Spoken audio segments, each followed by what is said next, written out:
시청자 여러분 안녕하십니까? VOA 뉴스투데이 시작합니다. 미국이 도널드 트럼프 대통령 시절 탈퇴했던 유엔 인권이사회에 다시 이사국으로 가입했습니다. 미국은 앞으로 유엔에서 북한 인권 문제를 더욱 적극적으로 제기할 것으로 전직 당국자들은 전망했습니다. 첫 소식 조은정 기자가 보도합니다. 뉴욕 유엔 본부에서 열린 제76차 유엔 총회 본회의에서 미국이 유엔 인권이사회 신규 이사국으로 다시 선출됐습니다. 유엔 인권이사회 47개국 이사국 가운데 18개국을 새로 뽑는 비공개 투표에서 미국은 유엔의 193개 회원국 중 168개국의 찬성표를 받았습니다. United States of America, 168. The following 18 states have thus been elected members of the Human Rights Council for a 3-year term of office beginning on 1st January 2022. 미국이 3년 만에 다시 유엔 인권이사국으로 선출된 뒤 토니 블링컨 국무장관은 성명을 통해 미국은 가장 높은 인권 수준을 지키고 전 세계의 불의와 압제에 맞서는 인권이사회 업무를 지지할 것이라고 밝혔습니다. 그러면서 인권이사회는 잔악행위를 기록해 인권 유린을 저지른 이들에게 책임을 묻고 인권과 근본적인 자유를 보호하는 데 의미 있는 역할을 하고 있다고 평가했습니다. 네드 프라이스 국무부 대변인은 미국의 인권이사회 선출을 밝히면서 바이든 행정부 외교 정책의 중심은 인권이라는 점을 거듭 강조했습니다. The President and Secretary Blinken have put democracy and human rights, essential cornerstones of peace and stability, at the center of our foreign policy.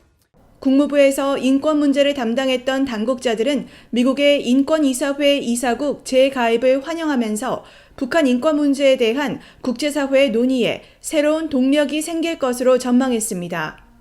And having the UN Human Rights Council with full American participation involved in discussing these issues is likely to increase the attention, the focus, the interest, the concern for North Korea's human rights records.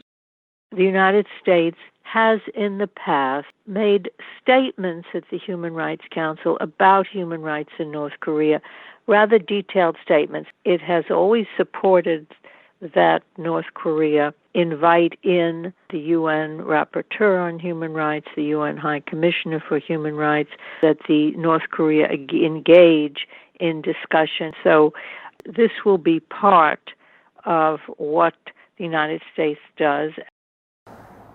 킹 전 특사와 코엔 전 차관보는 미국 혼자 북한 인권 문제를 제기하는 것보다 인권이사회 등을 통해 국제사회에 통일된 목소리를 내는 것이 훨씬 큰 무게감을 갖는다고 말했습니다. VOA 뉴스 조은정입니다. 미국 국무부는 한반도의 완전한 비핵화가 대북 정책 목표임을 재확인하며 북한과의 직접적인 외교를 포함해 외교가 이런 목표를 달성하는 데 가장 효과적인 방법으로 믿는다고 밝혔습니다.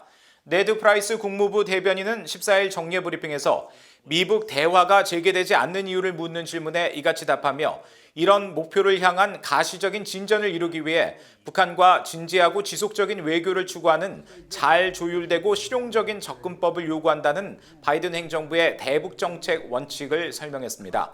이어 북한과 전제 조건 없이 만날 준비가 돼 있으며 북한에 구체적인 제안들을 했고 북한의 응답과 접촉을 기다릴 것이라면서 다만 이런 상태가 답보 상태에 있다는 인상을 주고 싶지는 않다고 말했습니다.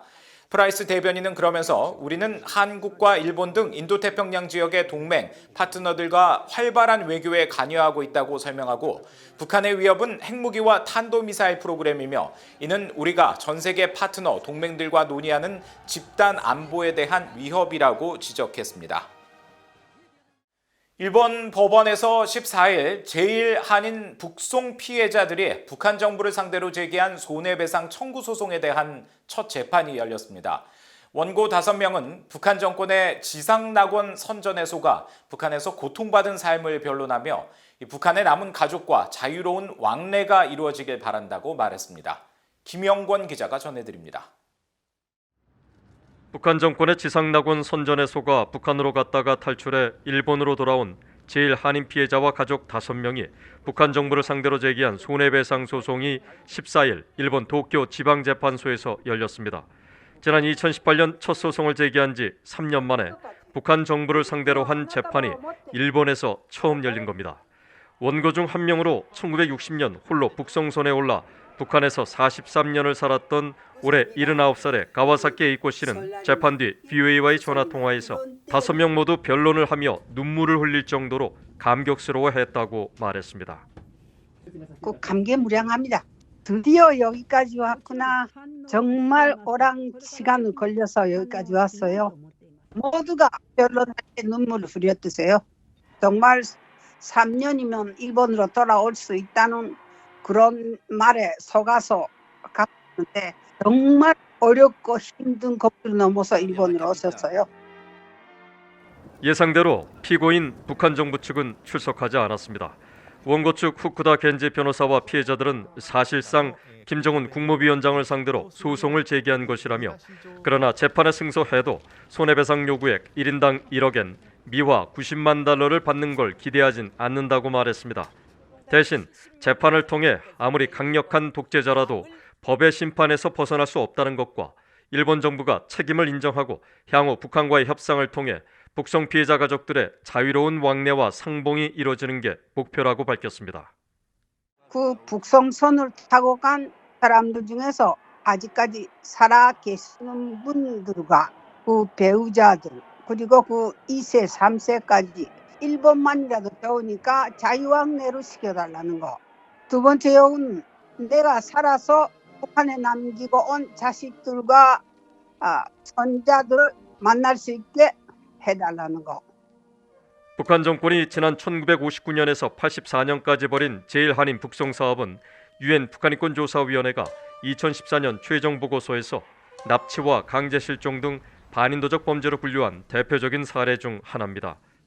보고서는 북한의 지상낙원 선전을 믿고 일본 적십자사의 지원 속에 북한으로 이주한 제1한인과 가족이 25년간 93,340명이며 이 가운데 1,831명에 달하는 일본인 안에도 포함되어 있다고 밝혔습니다. 이번 소송을 적극 지원한 국제인권단체 휴먼라이츠 워치의 도이 카나이 일본 담당 국장은 성명에서 피해자들이 변론에서 북한이 지상낙원이 아닌 지옥이었음을 분명히 밝혔다고 말했습니다. 그러면서 북한 정권은 북송 피해자와 가족의 일본 복귀를 즉각 허용하고 기시다 후미오 일본 총리는 이를 김정은 북한 국무위원장에게 요구해야 한다고 촉구했습니다. 이날 변론은 오전 10시에 시작해 오후 4시 30분에 종료되었으며 재판부는 내년 3월에 최종 판결을 내릴 예정입니다. BOA 뉴스 김영권입니다. 북한의 핵과 미사일 역량 개발은 영내에 가장 직접적인 위협을 야기하고 있다고 필립 데이비슨 전 미국 인도태평양 사령관이 밝혔습니다. 지난 4월 전역한 데이비슨 전 사령관은 14일 보도된 일본 아사히 신문과의 인터뷰에서 이같이 밝히고 북한의 이런 위협은 여러 측면에서 가까운 미래에 미국에도 가장 직접적인 위협이 될 것이라고 말했습니다. 데이비슨 전 사령관은 이어 북한이 스스로를 동북아시아 불안정의 근원으로 여기지 않는 것은 안타까운 일이라며 북한의 행동은 실제로 한국과 일본, 미국뿐 아니라 중국 등 영내 다른 국가들도 놀라게 한다고 지적했습니다. 그러면서 미, 한일 3국이 미사일 방어 능력을 강화하고 상호 운용성을 심화하기 위해 공조하고 협력하는 것이 중요하다고 강조했습니다. 북한의 기아 상황이 심각한 수준으로 전 세계 116개의 나라 가운데 18번째로 나쁜 것으로 나타났습니다. 아일랜드의 인도주의 단체 컨선 월드와이드와 독일의 세계 기아 원조는 14일 공동 발표한 2021 세계 기아 지수 보고서를 통해 북한의 기아 수준이 100점 만점에 25.2점으로 라오스와 네팔, 이라크, 케냐 등 31개 나라와 함께 5단계 중 3단계 심각 수준으로 분류했습니다. 보고서에 따르면 북한의 영양 부족 인구는 전체 주민의 42.4%로 전체 조사국 가운데 5번째로 높았고 5세 이하 어린이의 발육 부진은 5명 가운데 1명 수준인 19.1%, 저체중 아동 비율과 5세 이하 사망률은 각각 2.5%와 1.7%로 나타났습니다. 보고서는 신종 코로나 바이러스 대유행과 분쟁, 기후변화가 기아를 악화시키는 주요 요인이라면서 정치적 문제를 해결하고 사회 변화와 관련 국제법을 강화하지 않으면 앞으로 2030년까지 국제사회의 공동 목표인 굶주림 줄이기를 달성하기 어렵다고 지적했습니다. 이상으로 VOA 뉴스투데이 마칩니다. 시청해주신 여러분 고맙습니다.